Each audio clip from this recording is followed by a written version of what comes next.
السلام علیکم ورحمۃ اللہ وبرکاتہ۔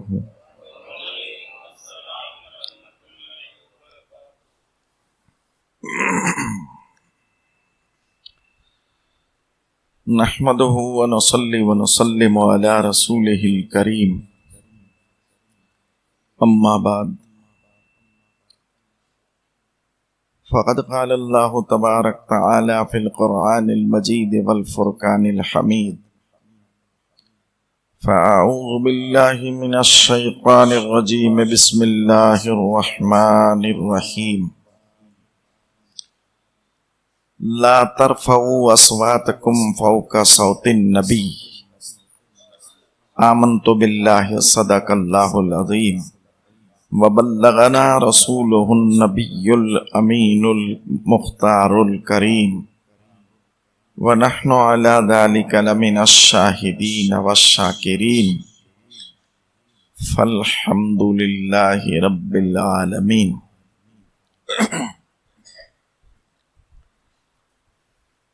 محترم و مکرم علماء کرام و محترم سامعین حضرات، عزت مآب خواتین اسلام، حمد و ثنا کے بعد قرآن مقدس کی آیت کریمہ کا جز تلاوت کر کے میں نے اپنے آپ کو مشرف کیا، جس میں رب ارشاد فرما رہا ہے، لا ترفعوا اصواتکم فوق صوت النبی۔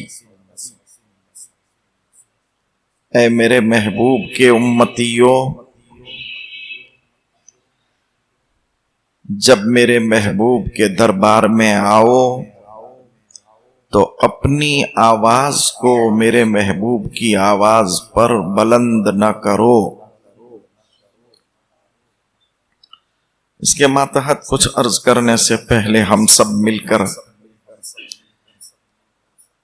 آقائے نامدار شہنشاہ ذی وقار گلشن ہستی کی اولی فصل بہار، نائب پروردگار، حبیب کردگار، شفیع روز شمار، جناب احمد مجتبی محمد مصطفیٰ صلی اللہ تعالی علیہ وسلم کی بارگاہ رسالت میں اپنی محبت کا ثبوت دیتے ہوئے گنبد خضرا کی جانب لو لگا کر بلند آواز سے ہدیہ درود و سلام پیش کریں اور پڑھیں، اللہم صلی وسلم مبارک علی سیدنا حبیبنا نبینا مولانا محمد معدن الجود والکرم والی واصحابہ اجمعین۔ ایک مرتبہ اور درود شریف پڑھیں، صلی اللہ علی النبی الامی وآلہ صلی اللہ علیہ وسلم، صلاۃ و سلام علیکہ یا رسول اللہ،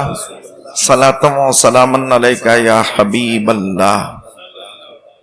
کچھ عرض کرنے سے پہلے مختصر انداز میں ہدیہ نعت رسول پاک سماعت فرمائیں، پھر اس کے بعد آیت کریمہ کے ماتحت کچھ عرض و معروضات پیش کروں۔ کلام الامام امام الکلام۔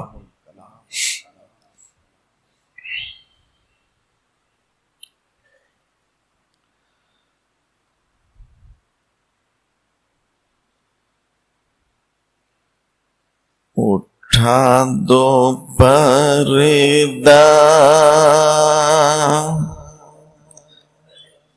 دکھا دو چہرہ، کہ نور باری حجاب میں ہے۔ اٹھا دو پردہ، دکھا دو چہرہ، کہ نور باری حجاب میں ہے۔ زمانہ تاریک ہو رہا ہے، مہر کب سے نقاب میں زمانہ تاریک ہو رہا ہے کہ نور کب سے نقاب میں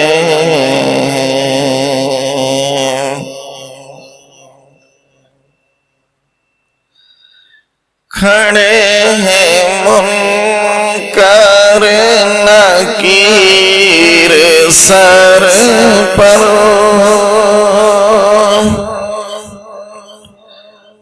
نہ کوئی حامی نہ کوئی یاور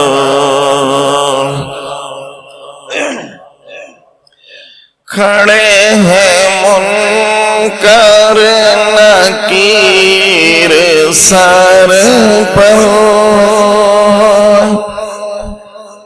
نہ کوئی حامی نہ کوئی یاور بتا دو آ کر میرے پیمبر کہ سخت مشکل جواب میں میرے ساتھ مل کر پڑھیے مزہ آئے گا اٹھا دو پردہ دکھا دو چہرہ کہ نور باری حجاب میں زمانہ تاریک ہو رہا ہے کہ مہر کب سے نقاب میں خدائے قہار ہے غضب پر کھلے ہیں بدکاریوں کے دفتر اور شاعروں کے شعر ہوتے ہیں مگر کلام اعلیٰ حضرت جو ہوتا ہے وہ قرآن کا ترجمہ ہوتا ہے یا حدیث کی ترجمانی ہوتی ہے خدائے قہار ہے غضب پر کھلے ہیں بدکاریوں کے دفتر بچا لو آ کر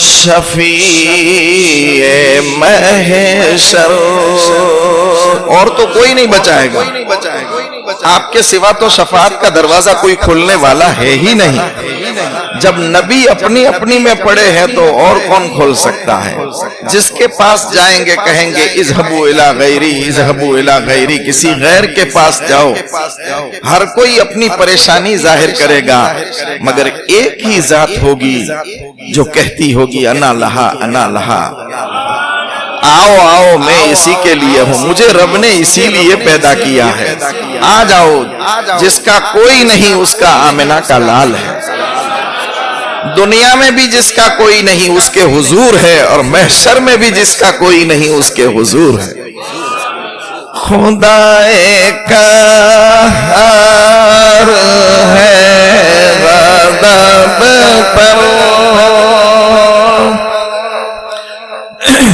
کھلے ہیں بدکاریوں کے دفتر بچا لو آ کر شفیع محشر تمہارا بندہ عذاب میں ہے، بچا لو آ کر شفیع محشر، تمہارا بندہ عذاب میں ہے۔ اور کریم ایسا ملا کہ جس کے کھلے ہاتھ اور بھرے خزانے۔ خدا بھی کریم ہے، مصطفیٰ بھی کریم ہے، ہمیں ناز ہے کہ ہم دو کریموں کے بیچ میں ہیں۔ کریم ایسا ملا کہ جس کے کھلے ہاتھ اور بھرے خزانے۔ اس لیے تو اعلیٰ حضرت کہتے ہیں کہ آپ کے دربار میں لا نہیں ہے، سب کچھ ہے مگر لا نہیں، میرے پاس یہ نہیں ہے، میں یہ نہیں کروں گا، میں اس لائق نہیں ہوں، یہ نہیں والا جو لفظ ہے یہ حضور کے دربار میں نہیں ہے۔ آؤ کوئی کیسا بھی آئے، کیسے کیسے سوالی آتے تھے سرکار کے دربار میں کہ دنیا کے کسی داتا کے پاس جاتے تو ٹھکرا دیے جاتے، مگر آمنہ کے لال نے ایسوں کو بھی نہیں ٹھکرایا ہے۔ کوئی کیسا بھی کیوں نہ آیا، کوئی کیسا بھی کیوں نہ آیا، سرکار نے اس کو نہیں ٹھکرایا۔ میں ابھی اس طرف نہیں جاتا۔ کریم ایسا ملا کہ جس کے کھلے ہیں ہاتھ اور بھرے خزانے۔ بتاؤ اے مفلسوں کہ پھر کیوں تمہارا دل اضطراب میں ہے، اٹھا دو پردہ دکھا دو چہرہ۔ سب بولیں گے تو کبھی نہ کبھی تو پردہ اٹھے گا۔ ہم دنیاوی کسی آدمی کے پاس جاتے ہیں، ایک مرتبہ مانگے، دوسری مرتبہ مانگے، پانچویں مرتبہ مانگے، 10ویں مرتبہ مانگے، تو کبھی تو وہ سوچے گا کہ اتنی بار آیا ہے چلو ایک بار تو دے دوں۔ اور یہ تو ایسے سخی ہے کہ جو بھول سے مانگ لیتا ہے اسے بھی مایوس نہیں کرتے، ایسے سخی ہے۔ تو سب پڑھو، اٹھا دو پردہ دکھا دو چہرہ کہ نور باری حجاب میں۔ اور جس کو پردہ اٹھ گیا، جس کی نگاہوں سے پردہ اٹھ گیا، اٹھا دو پردہ کہا نے اعلیٰ حضرت نے، جس کی نگاہوں سے پردہ اٹھ گیا اس نے اپنے گھر میں مصطفیٰ کا دیدار کر لیا۔ جس کی نگاہوں سے پردہ اٹھ گیا، کسی نے گنبد خضرا پر جا کر دیدار کیا، کسی نے مدینے میں جا کر دیدار کیا، کسی نے مسجد میں دیدار کیا، کسی نے اپنے گھر میں دیدار کیا۔ میں تمہیں ایسا آدمی بتاتا ہوں جو محفل پاک میں دیدار کر رہا ہے، محفل میں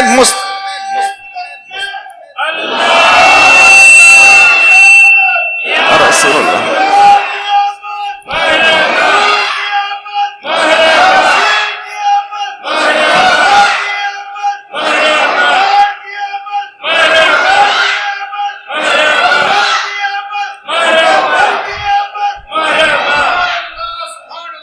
میں تمہیں ایسا آدمی دکھاتا ہوں جسے مصطفیٰ نے محفل میں دیدار کرایا ہے،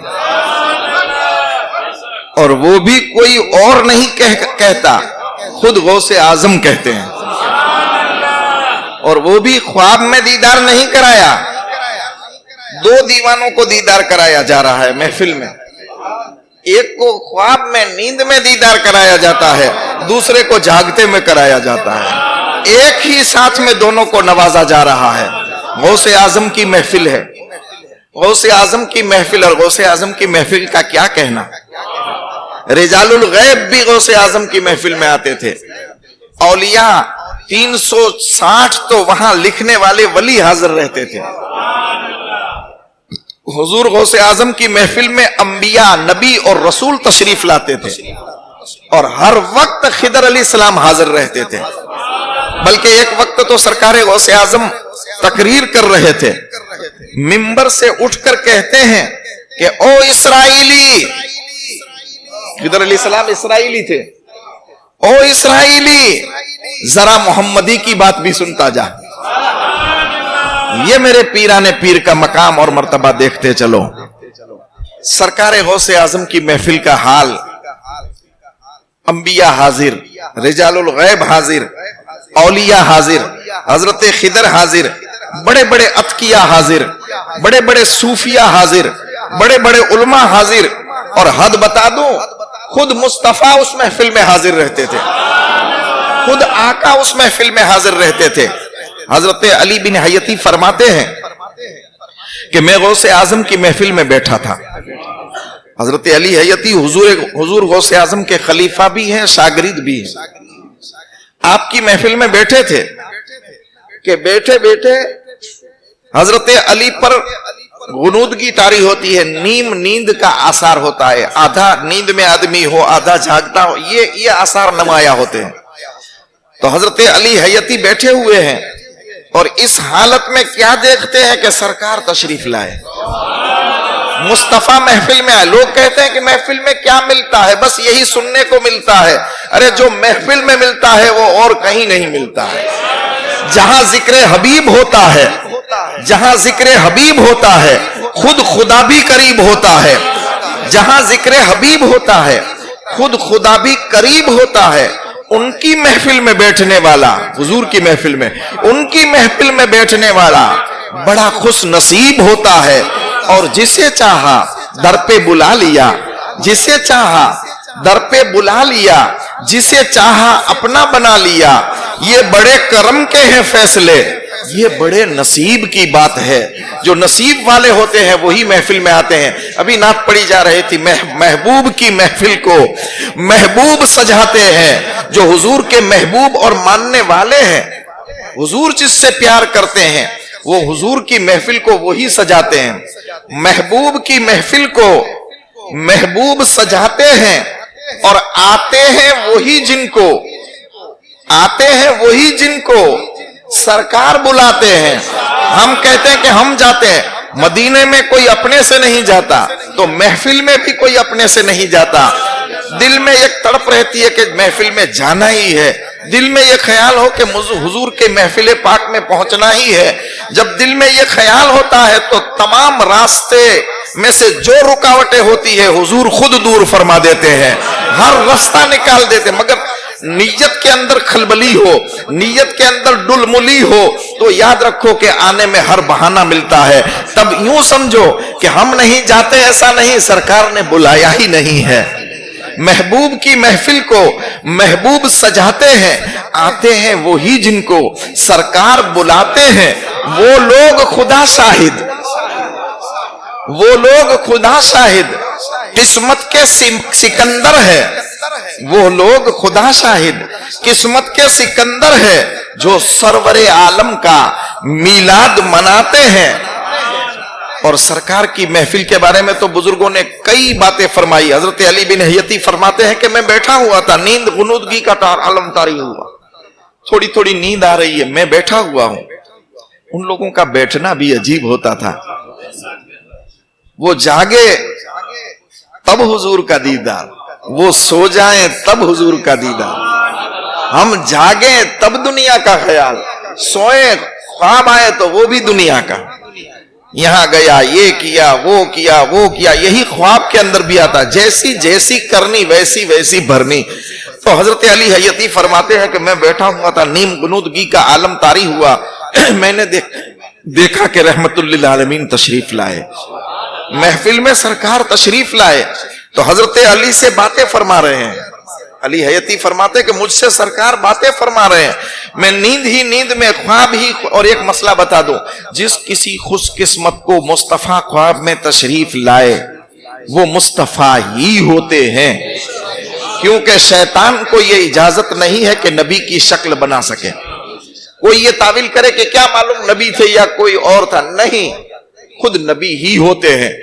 نبی کی شکل جب شیطان نہیں بنا سکتا تو اور کوئی کیا بنا سکے گا؟ شیطان بھی نہیں بنا سکتا نبی کی شکل, وہ سرکاری. اور جب سرکار خواب میں آتے ہیں تو کچھ اشارے مل جاتے ہیں کہ یہ نبی ہے. ہم نے تو ظاہر میں دیکھا نہیں تو ہم پہچانیں گے کیسے؟ مگر حدیثوں کے اندر آتا ہے کہ کچھ اشارے مل جاتے ہیں, کچھ اشارے مل جاتے ہیں. یا تو کوئی کہنے والا کہتا ہے کہ دیکھ تیرے آقا تشریف لا رہے ہیں, یا تو خوشبو آنے لگتی ہے, یا تو خوشبو آنے لگتی ہے, یا پھر نیند ہی نیند کے اندر خود یہ کہتا ہے کہ یہ تو میرے آقا ہے, زبان سے یہ الفاظ نکلتے ہیں کہ یہ تو میرے آقا ہے. یا نیند ہی نیند میں اللہ اسے خبردار کرتا ہے کہ تیرے نبی تشریف لائے ہیں. جیسے حضرت جنید بغدادی والی بات بتا دو. حضرت جنید بغدادی کو حضرت سری سکتی جو آپ کے ماموں تھے, انہوں نے کہا کہ جنید تقریر کیوں نہیں کرتے, تقریر کیوں نہیں کرتے؟ تقریر کرنا یہ بھی ایک فن بھی ہے اور اسلام کی بڑی سے بڑی خدمت بھی ہے. جنید تقریر کیوں نہیں کرتے؟ حضرت جنید نے کہا کہ حضرت آپ کے ہوتے ہوئے, پیر و مرشد کے ہوتے ہوئے, میرے ماموں جان کے ہوتے ہوئے میں تقریر تھوڑی کر سکتا ہوں, میں تقریر نہیں کروں گا, جب تک آپ ہے میں تقریر نہیں کروں گا. کئی لوگوں نے کہا جنید تقریر کرو, میں نے کل بتایا تھا کہ جنید بغدادی کا مقام کیا ہے. کئی لوگوں نے کہا جنید تقریر کرو, تقریر کرو, نہیں کی. ایک دن حضرت جنید سوئے, نصیبہ جاگ اٹھا, خواب میں سرکار تشریف لائے, اور خواب میں تشریف لا کر کے فرمایا جنید تقریر کیوں نہیں کرتے, تقریر کیوں نہیں؟ ارے وہ کتنے قسمت والے تھے جس کو نبی فرماتے تھے کہ تقریر کیوں نہیں کرتے. کہا جنید تقریر کیوں نہیں کرتے؟ عرض کیا کہ میرے پیر و مرشد ہوتے ہوئے, بڑے بڑے علماء, صوفیاء, اولیاء, یہ سب ہوتے ہوئے میں کیسے تقریر کر سکتا ہوں؟ سرکار نے فرمایا نہیں جنید تم تقریر کرو, تمہاری تقریر سے مخلوق کو بہت فائدہ ہوگا. سرکار نے یہ فرمایا تو حضرت جنید نے عرض کیا کہ آپ کا حکم ہے تو میں اب تقریر کروں گا. آنکھ کھلی, دل میں سوچا کہ میرے پیر کو معلوم نہیں ہوگا یہ خواب, میرے پیر کو معلوم نہیں ہوگا, اس لیے اب میں نے نبی کو خواب میں دیکھ لیا ہے تو میں تھوڑا میرے پیر سے بھی بڑا ہو گیا ہوں. یہ خیال گزرا. آج کچھ لوگ یہ سمجھتے کہ میں تو مولانا سے بڑا, میں تو فلاں سے بڑا, میں تو فلاں سے بڑا, 2 مسئلے آ گئے تو عالم سے بڑا, عالم کو 2 مسئلے آ گئے تو میں تو مفتی سے بڑا, مفتی کو 2 مسئلے آ گئے تو میں تو بڑے سے بڑا. مگر بڑا وہ ہوتا ہے جسے خدا بڑا بنائے. تو حضرت جنید نے کہا کہ میں تو میرے پیر سے تھوڑا بڑا ہو گئے, کیونکہ خواب میں اس کو حضور نہیں آئے, مجھے کہا ہے کہ تقریر کر. آج صبح فجر پڑھ کے جاؤں گا, پیر و مرشد کو بتاؤں گا. دل میں خیال کیا کہ پیر و مرشد کو بھی دل میں خیال آئے گا کہ جنید مجھ سے بڑھ گیا ہے. یہاں سے روانہ ہوئے, جب حضرت سری سکتی کے پاس پہنچے تو حضرت سری سکتی دروازے پہ کھڑے انتظار کر رہے تھے, دروازے پہ کھڑے انتظار کر رہے تھے. کہا جنید اپنا خواب سنانے آ رہے ہو؟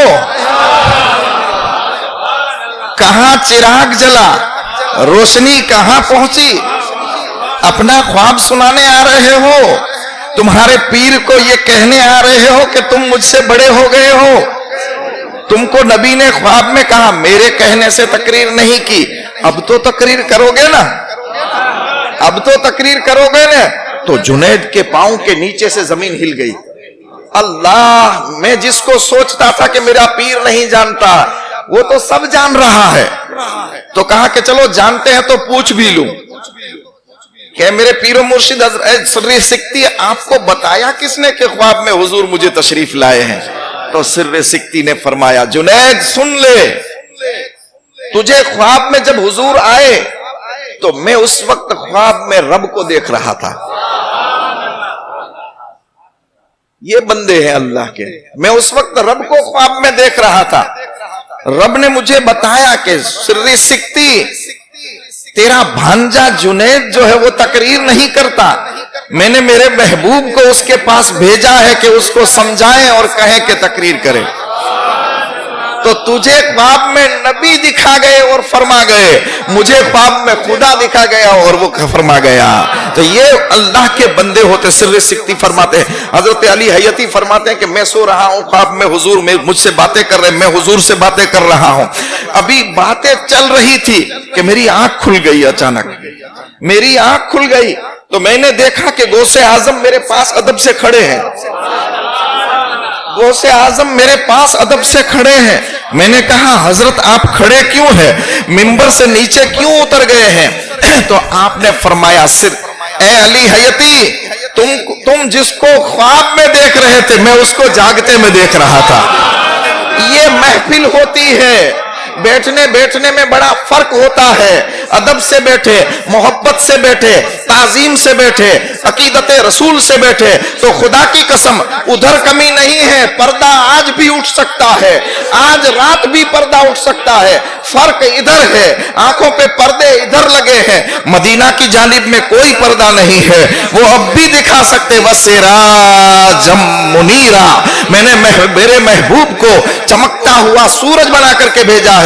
سورج دوست بھی دیکھتا ہے، دشمن بھی دیکھتا ہے، اپنا بھی دیکھتا ہے، پرایا بھی دیکھتا ہے، سب دیکھتے ہیں. تو سورج کے آگے پردہ نہیں ہوتا، پردہ ہماری آنکھوں کے آگے ہم نہیں دیکھ سکتے. اس لیے ہمیں آئینے کی ضرورت پڑتی ہے، پانی کی ضرورت پڑتی ہے. سورج کو جب دیکھنا ہوتا ہے تو آئینے میں دیکھتے ہیں، پانی کی چھبڑی میں دیکھتے ہیں.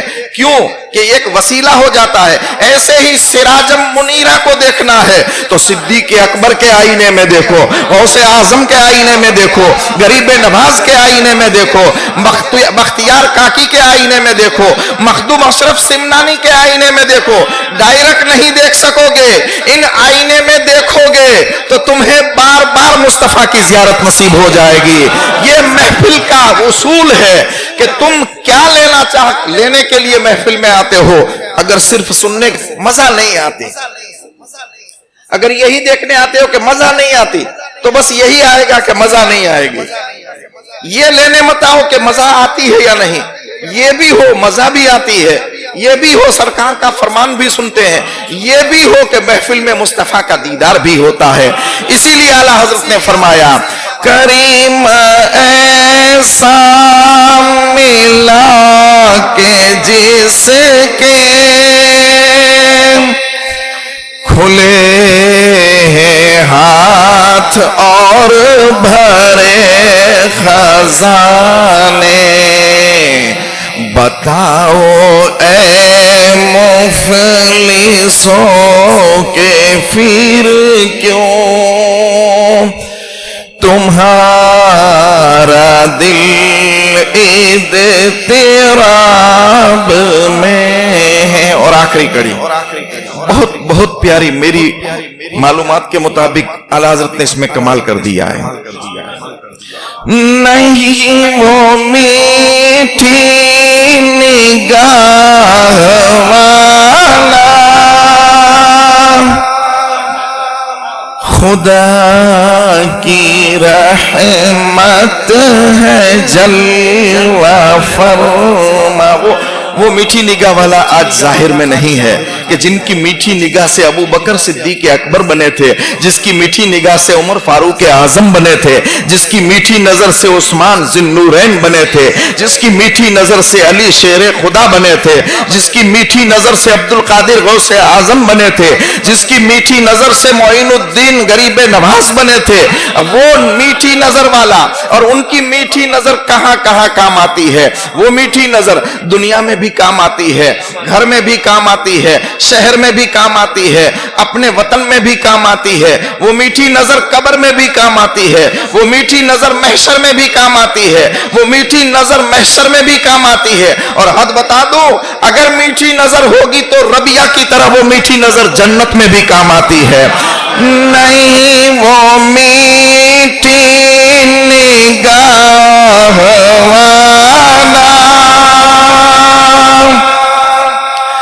خدا کی رحمت ہے جلوہ فرما، غضب سے ان کے خدا بچائے، جلال باری عتاب میں۔ بلند آواز سے درود شریف پڑھیں۔ اللہم صل وسلم وبارک علی سیدنا حبیبنا نبینا مولانا محمد طب القلوب ودوائیہ وعافیت الابدان وشفائیہ ونور الابصار وغیائیہ وقوت الارواح وغذائیہ وعلی آلہ وصحبہ دائما ابدا صلاة وسلاما علیکہ یا رسول اللہ، صلاة وسلاما علیکہ یا حبیب اللہ۔ قاضی ایاز مالکی نے جو سرکار کے ہم پر حقوق ہے، جس کو ہم آج 3-4 دن سے سن رہے ہیں، اس میں سب سے پہلا حق کیا ہے؟ ایمان بالرسل، سرکار کی ذات پر ایمان لانا۔ دوسرا حق کیا ہے؟ سنت مصطفیٰ کی پابندی کرنا، محبت سنت سے کرنا۔ تیسرا حق کیا ہے؟ فرما برداری رسول کو اپنانا، سرکار کے حکم کو ماننا، سر خم تسلیم کرنا۔ چوتھا حق کیا ہے؟ حضور سے محبت کرنا۔ کل یہ ذکر ہم نے سنا تھا۔ محبت کیا ہوتی ہے؟ محبت ہوتی کیا ہے؟ اور محبوب کا انداز کیا ہوتا ہے؟ دنیا میں محبوب تو بہت آئے ہیں، مگر کسی محبوب کو دیکھ کر کے ایک عاشق ہوا ہے، کسی کو دیکھ کر کے 2 عاشق ہوئے ہیں۔ یہ ایسے محبوب ہے کہ ایک عاشق نہیں، 2 نہیں، جس کو دیکھو وہ عاشق ہے۔ اور دنیا میں جو محبوب آیا ہے اس کا اصول ہے کہ وہ جب تک رہتا ہے دنیا عشق کرتی ہے۔ لیلا کو مجنوں نے دیکھا، جب تک لیلا اور مجنوں رہے عشق ہوتا رہا۔ شیری کو فرہاد نے دیکھا، جب تک وہ رہے تب تک عشق اور محبت ہوتی رہی، مگر ایسا کوئی عاشق میں نے نہیں دیکھا کہ اس کا محبوب چلا جائے اور اس سے محبت کرے۔ بلبل جب تک کب تک بولتا رہتا ہے؟ جب تک بلبل کب تک بولتا ہے؟ جب تک کہ اس کا محبوب باغ میں ہو، اور محبوب باغ سے ہٹ جاتا ہے بلبل بولنا چھوڑ دیتا ہے۔ تو دنیا میں جتنے بھی محبوب آئے ہیں وہ جب تک رہیں تب تک دنیا محبت کرتی رہی، مگر آمنہ کا لال ایسا محبوب ہے کہ جب تھے نہیں تھے تب بھی لوگ محبت کرتے تھے، جب تھے تب بھی محبت کرتے تھے۔ آج ظاہر میں وصال فرما گئے ہیں تب بھی محبت کر رہے ہیں، یہاں قبر میں جا کر بھی محبت کرتے رہیں گے۔ تب تو کہیں گے کہ فرشتوں کیا پوچھتے ہو، یہ تو میرا محبوب ہے، یہ تو میرا محبوب ہے۔ سرکار دو عالم صلی اللہ علیہ وسلم اور دوسرے محبوبوں میں یہ فرق ہوتا ہے۔ دوسری ایک بات بتاؤں میں آپ کو، دنیاوی محبوبوں میں اور حضور میں فرق کیا ہے؟ بڑے بڑے بادشاہ آئے، انہوں نے اپنے نام سکوں میں روپیوں میں لگوایا کہ میرا نام باقی رہے، کوئی کسی کا نام باقی نہیں رہا۔ اشوک چکر ہے، کیا معلوم کب مٹ جائے، کوئی بھروسہ نہیں ہے، مگر جس آمنہ کے لال نے اپنا نام کسی سکے میں نہیں لگایا ہے، آج ایسا باقی ہے کہ ہر سنی مسلمان کے دل میں آمنہ کے لال کا سکہ لگا ہوا ہے، جہاں دیکھو مصطفیٰ کا نام لگا ہوا ہے۔ یہ عشق نہیں ہے تو اور کیا ہے؟ اور دوسری بات میں آپ کو بتاؤں کہ جب کوئی کسی سے محبت کرتا ہے تو اس کا حریف اگر اس سے محبت کرے، اس کا حریف شوکن، وہ محبت مطلب لیلا سے اگر مجنوں نے محبت کی تو کسی اور نے بھی کی ہے یا نہیں تاریخ نہیں بتاتی ہے، سامنے اس کا کوئی حریف نہیں ہے، اور اگر کوئی حریف ہو جاتا تو دونوں میں لڑائی اور جھگڑا ہو جاتا. مجنو کہتا کہ میرا محبوب ہے, وہ کہتا کہ میرا محبوب ہے, لڑائی اور جھگڑا ہو جاتا. دوسروں کے محبوب اور محبت جو ہوتی ہے وہ رقیب بناتی ہے, اور مصطفیٰ کی محبت جو ہوتی ہے وہ حبیب بناتی ہے. یہاں دیکھو تو اویس بھی حضور کے محبت کر رہے ہیں, اور بلال بھی حضور سے محبت کر رہے ہیں. اور کیسی؟ اور دوسروں کی محبت کا حال یہ ہے کہ دنیا میں کسی نے کسی سے عشق کیا, اگر چھپایا تو گھٹ گھٹ کر مرے گا, خودکشی کر کے مرے گا, پھانسی کا پھندا کھا کر کے مرے گا, زہر پی کر کے مرے گا. چھپایا تو یہ حال ہوا, اور ظاہر کیا تو دنیا نے جینے نہیں دیا, ظاہر کیا تو دنیا نے جینے نہیں دیا. مگر قربان جاؤ آمنہ کے لال کی محبت پر کہ اگر چھپاتے ہیں تو اویس بنتے ہیں, اور ظاہر کرتے ہیں تو بلال بنتے ہیں. چھپانے والے کے پاس مصطفیٰ نے علی اور عمر کو بھیجا, اور ظاہر کرنے والے کے پاس مصطفیٰ خود تشریف لے گئے. بلال کعبے کی چھت پر چڑھ جاؤ. محبت کرنے والوں کو وہ مقام عطا فرمایا کہ جب تک بکے نہ تھے تو کوئی پوچھتا نہ تھا. کون پوچھتا تھا؟ جب تک بکے نہ تھے تو کوئی پوچھتا نہ تھا. تم نے خرید کر ہمیں انمول ہیرا کر دیا. آقا جب تک ہم بکے نہیں تھے تو ہمارا حال کوئی پوچھتا نہیں تھا, مگر سرکار جب سے آپ نے خریدا ہے تو ہم قیمتی لال اور کوہی نور ہیرا بن گئے ہیں. اگر ہیرا بننا ہے تو مصطفیٰ کی غلامی میں آ جاؤ, سرکار کے فرما بردار بن جاؤ, مصطفیٰ سے محبت کرنے لگو. یہ سرکار کی محبت جو ہے یہ کسی کو مایوس نہیں لوٹاتی ہے. اب محبت کرنے والا, میں آپ سے پوچھنا چاہتا ہوں, مجنو نے لیلا سے محبت کی, لیلا نے مجنو کو دیا کیا دیا؟ جسم پگھلا دیا. نہ دنیا کی دولت ملی نہ آخرت کا سرمایہ. یہ الگ بات ہے کہ اعلیٰ حضرت فرماتے ہیں, میں یہاں ایک خلاصہ کر دینا چاہتا ہوں. اعلیٰ حضرت کہتے ہیں کہ مجنو جو تھا وہ اللہ کا ولی تھا. اس نے مجازی عشق میں حقیقی عشق کو چھپایا تھا. اپنے آپ کو چھپانے کے لیے مجازی عشق کے اندر انہوں نے یہ سب راز ظاہر کیے تھے. تو اس جگہ پر میں یہ خلاصہ کرنا چاہتا ہوں کہ مجنو نے لیلا سے عشق کیا.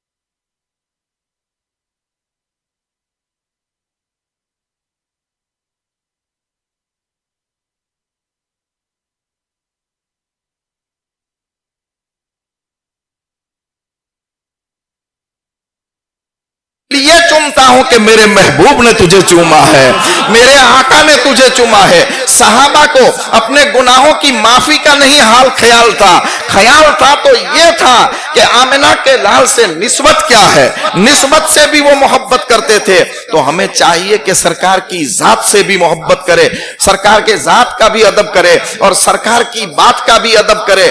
اور کتنا ادب اور تعظیم کرتے تھے صحابہ کہ اپنی بات میں بھی کوئی ایسا لفظ نہیں بولتے تھے کہ جس میں بے ادبی کا شائبہ ہو. حضرت عباس حضور کے چچا ہے, حضرت عباس حضور کے چچا ہے, حضور سے 2 سال پہلے پیدا ہوئے, بڑے ہیں 2 سال. حضور نے پوچھا چچا جان بڑے تم بڑے ہو یا میں بڑا ہوں؟ حضور بھی جانتے تھے. چچا جان تم بڑے ہو یا میں بڑا ہوں؟ تو کہنا تو یہ چاہیے کہ اے بھتیجے اے محمد عربی یا رسول اللہ میں بڑا ہوں, آپ چھوٹے ہیں 2 سال مجھ سے. مگر ادب کا تقاضا یہ تھا, ادب کا تقاضا یہ تھا. کہتے ہیں کہ بڑے تو آپ ہی ہیں سرکار. جواب دیتے ہیں یا رسول اللہ بڑے تو آپ ہی ہیں, البتہ پیدا میں 2 سال پہلے ہوا ہوں. یہ ادب ہے. اتنا ادب امتی کو جب نبی کا ہو تب کامیاب ہو سکتا ہے. با ادب با نصیب اور بے ادب بے نصیب. با خدا خواہم توفیق ادب. خدا سے ہم ادب کی توفیق مانگتے ہیں. با خدا خواہم توفیق ادب. بے ادب محروم گستز فضل رب. جو بے ادب ہوتا ہے، جس کی زبان بے ادب ہو، جس کا حال بے ادب ہو، جس کا ہاتھ بے ادب ہو، جس کی زندگی بے ادبی والی ہو، اس سے کوئی فائدہ نہیں ملتا. اس سے اللہ بھی ناراض ہوتا ہے. کچھ لوگ کہتے ہیں کہ نہیں ہوں تو مارا باپ نے پڑھ کہی دو. کہنے والے کہتے ہیں ہوں تو مارا باپ نے پڑھ کہی دو. ارے میرے دوست، تیرے باپ کو تو کہہ دے، اس میں تو نے کون سا آسمان سے ہمالیہ پہاڑ توڑ ڈالا ہے؟ باپ کے سامنے بڑے آواز سے بولنا یہ بھی بے ادبی ہے. تو کیا سمجھتا ہے اپنے آپ کو؟ اسلام یہ سکھاتا ہے کہ باپ کو بھی کہہ دے. ارے غلطی کر رہا ہے باپ، تب بھی اسے نرم انداز میں، ناراض نہ ہو اس انداز میں اسے سمجھایا جائے. تو کہنے کا مقصد یہ ہے کہ اللہ کی بارگاہ سے ادب کی توفیق مانگنی چاہیے. با خدا خواہم توفیق ادب. بے ادب محروم گستز فضل رب. بے ادب جو ہوتا ہے وہ اللہ کے فضل سے محروم ہوتا ہے. کسی نے غوث اعظم سے پوچھا کہ سرکار، دین اسلام کا پورا فلسفہ 2 لفظوں میں ہمیں سمجھا دو. 2 لفظوں میں سمجھا دو کہ اسلام کیا ہے. غوث اعظم سے پوچھا. اتنے بڑے ولی، پیروں کے پیر، میروں کے میر، روشن ضمیر، محبوب سبحانی، قندیل نورانی، شہباز لامکانی، رمز آسمانی سے پوچھا کسی نے کہ 2 لفظوں میں بتا دو کہ دین کیا ہے. 2 لفظوں میں بتا دو کہ دین کیا ہے. تو پیران پیر فرماتے ہیں کہ 2 لفظوں میں سننا چاہتے ہو تو سن لو، دین ادب ہے. دین ادب ہے. جہاں ادب ہے وہاں دین ہے، اور جہاں ادب نہیں ہے وہاں دین ہی نہیں ہے. ہر چیز کا ادب ہونا چاہیے. نبی کی ذات کا ادب، نبی کی بات کا ادب، نبی کے دوستوں کا ادب، نبی کی اولاد کا ادب، نبی پر نازل ہونے والے قرآن کا ادب، نبی کی حدیثوں کا ادب، نبی کے غلاموں کا ادب، نبی کے نائبوں کا ادب، نبی نے جس جگہ پر اشارہ کیا یہ اللہ کا گھر مسجد ہے اس کا ادب. ہر چیز کا ادب. نبی کے غلام جو اولیاء اللہ ہے اس کا بھی ادب. اور حد بتا دو، کسی چیز کو نبی سے نسبت ہو جائے اور وہ چیز اتنی ہلکی ہو کہ اس کا کوئی وقار نہ ہو، مگر اگر نبی سے نسبت ہو گئی ہے تو پھر اس کا بھی ادب مومن پر ضروری ہے. عرب کے بدو جب اپنے گھروں سے چلتے تھے، مدینے کی جب سرحد کے اندر داخل ہوتے تھے تو وہاں کے کنکروں کو اور کانٹوں کو اٹھا کر چومتے تھے. ہدایہ کی شرح میں لکھا ہے، ہدایہ درس نظامی کی فقہ کی بہت بڑی کتاب ہے، اس کی شرح کے اندر لکھا ہے صاحب ہدایہ نے کہ عربی بدو جب اپنے گھروں سے چلتے تھے اور مدینے کی حدود کے اندر داخل ہوتے تھے تو مدینے کے کنکروں کو اور کانٹوں کو چومتے تھے. کسی نے کہا کہ اے عربی بدو، تم ان کنکروں کو اور کانٹوں کو چومتے ہو، کیا تمہارے وہاں یہ کنکر اور کانٹے نہیں ہیں؟ کیا تم نے کبھی کنکر اور کانٹوں کو دیکھا نہیں ہے؟ تو انہوں نے کیا پیارا جواب دیا تھا، ہم ان کنکروں کو اور کانٹوں کو نہیں چومتے ہیں، ہم تو نسبت مصطفیٰ کو چومتے ہیں. ہم اس لیے چومتے ہیں کہ ان کنکروں کو نسبت ہے مصطفیٰ جان رحمت سے، اس لیے چومتے ہیں. امام احمد بن حنبل زبردست ائمہ میں سے گزرے ہیں، حدیث کی دنیا کے شہنشاہ ہیں. امام اعظم کے 3 نمبر کے شاگرد، امام اعظم کے شاگرد امام محمد، امام محمد کے شاگرد امام شافعی، اور امام شافعی کے شاگرد امام احمد بن حنبل. 4 نمبر پہ حضرت امام احمد بن حنبل. آپ سے کسی نے پوچھا کہ اے امام احمد بن حنبل، ہم دیکھتے ہیں کہ آپ مدینے کے کنکروں سے پیار کرتے ہیں، کانٹوں سے پیار کرتے ہیں، چومتے رہتے ہیں، جہاں جہاں مدینے میں کنکر دکھتے ہیں اس کو اٹھا کر پیشانی پر لگاتے ہیں، تو یہ کیا ہے؟ امام احمد بن حنبل نے یہی جواب دیا تھا کہ میرے دوستو، تمہیں نظر نہیں آتا، میں تو یہ دیکھ رہا ہوں کہ کہ مدینے کے ہر کنکر سے نور کی کرنیں پھوٹ رہی ہے، کیونکہ نسبت مصطفیٰ ہے، نسبت مصطفیٰ ہے۔ اور یہی بات ہم حضرت ذوالنون مصری سے پوچھے کہ ادب کیا ہے، تو ہمیں جواب ملتا ہے کہ میں جب حج کے لیے گیا، میدان قادسیہ سے گزرا، میدان قادسیہ سے جب گزرا تو میں نے میرے جسم کو قادسیہ کے میدان میں گرا دیا، گھوڑے پر سے جسم کو گرا دیا۔